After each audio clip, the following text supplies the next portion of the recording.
पढ़ेंगे 8वीं कक्षा के लिए नई हिंदी भारती की एक कविता एक बूंद। एक बूंद कविता के कवि अयोध्या सिंह उपाध्याय हरिओत। अयोध्या सिंह उपाध्याय हरिओत। ज्यों निकल कर बादलों की गोद से थी अभी एक बूंद कुछ आगे बढ़ी, सोचने फिर यही जी में लगी, आओ क्यों घर छोड़कर मैं यूं कड़ी। देव मेरे भाग्य में है क्या बदा, मैं बचूंगी या मिलूंगी धूल में, या जलूंगी गिर अंगारे पर किसी, चू पड़ूंगी या कमल के फूल में।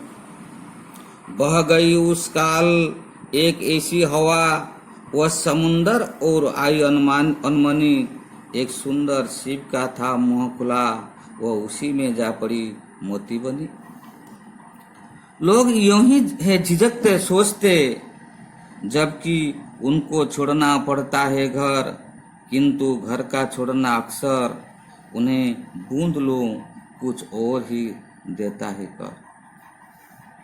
ये जो कविता एक बूंद, तो इस कविता के माध्यम से अयोध्या सिंह उपाध्याय मनुष्य को कुछ सलाह देते हैं।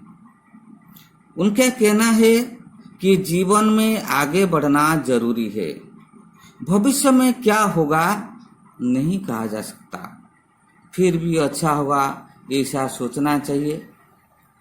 इसलिए उन्हें एक बूंद के जरिए यही बात मनुष्य से वो कहते हैं। ज्यों निकल कर बादलों की गोद से थी अभी एक बूंद कुछ आगे बढ़ी। एक बूंद की बात है। बूंद का घर होता है मेघ यानी बादल। जो निकल कर बादलों की गोद से, अंक कोल, जो बादलों की गोद से जब एक बूंद निकलने लगी, थी अभी एक बूंद कुछ आगे बढ़ी, वो निकल कर आगे बढ़ने लगी। यानी एक बूंद बादलों की गोद से निकलने लगी और कुछ आगे बढ़ने लगी। यानी मेघ को छोड़कर वो आगे बढ़ने लगी। जब आगे बढ़ने लगी तो सोचने फिर यही जी में लगी, वो सोचने लगी, जी में लगी। उनके मन में यही आई, बूंद के मन में यही आई, आहा क्यों घर छोड़कर मैं यूं करी। यानी बूंद को डर समा गया। जब बादलों की गोद से निकलकर आगे बढ़ने लगी तो बूंद को डर समा गया। उसने सोचा कि सोचने फिर यही जी में लगी, आओ क्यों घर छोड़कर मैं घर छोड़कर क्यों चली आई, यूं कड़ी क्यों निकली। यानी उनके मन में डर समा गया कि वो घर छोड़कर चली आई, क्या होगा। तो इसलिए वो भगवान से कहता है, देव मेरे भाग्य में है क्या बदा, बदा यानी लिखा है।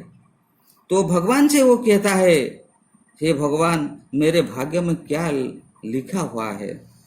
मैं बचूंगी या मिलूंगी धूल में, मैं बचूंगी या धूल में मिल जाऊंगी। यानी बूंद को डर समा गया।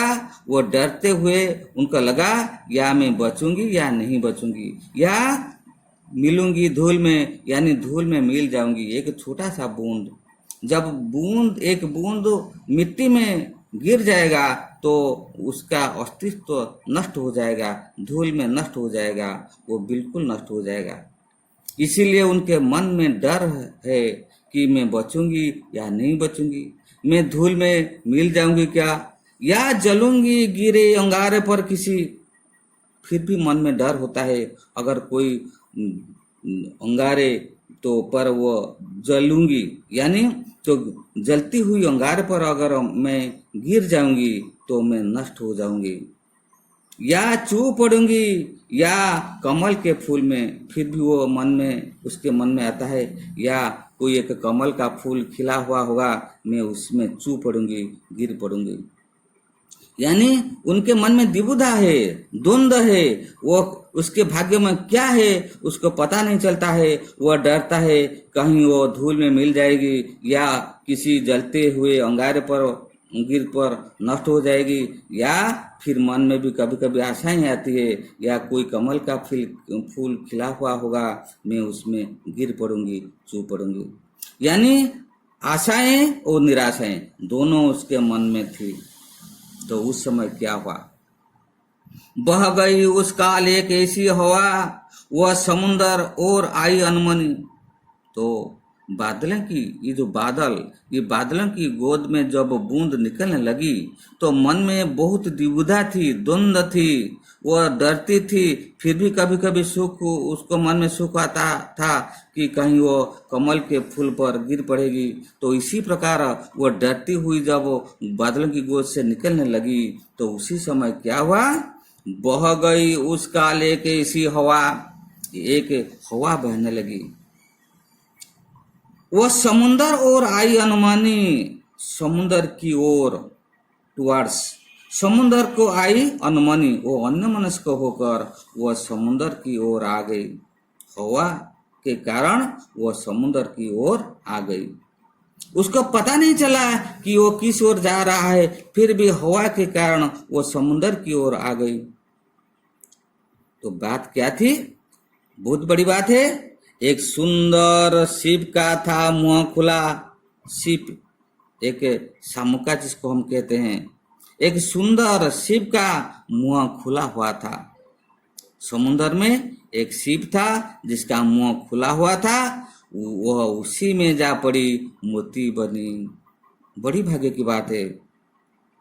तो वो जो बूंद डरती थी और फिर कभी कभी वह सोचती थी कि मैं किसी कमल के फूल पर चू पड़ेंगी, लेकिन ऐसा नहीं हुआ।